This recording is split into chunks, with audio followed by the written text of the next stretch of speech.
How to search YouTube videos by date. This is what we are going to talk about today in this video. Make sure to subscribe to the channel. This really helps a lot.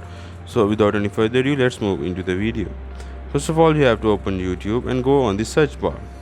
As you go in the search bar over here, you have to write for whatever topic that you want to search. Let's say I am searching for Google.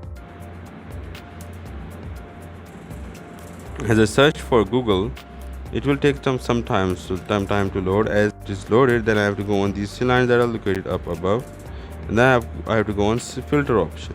And over in filter option, then I have to change upload date to the time that I want to search. Now I can search it by the date that they are uploaded. So by this I can search anything by the date they are uploaded. This is all from the video. Make sure to subscribe to the channel. If you have any question, put it down in the comment section. Also, don't forget to hit the like button. Thank you.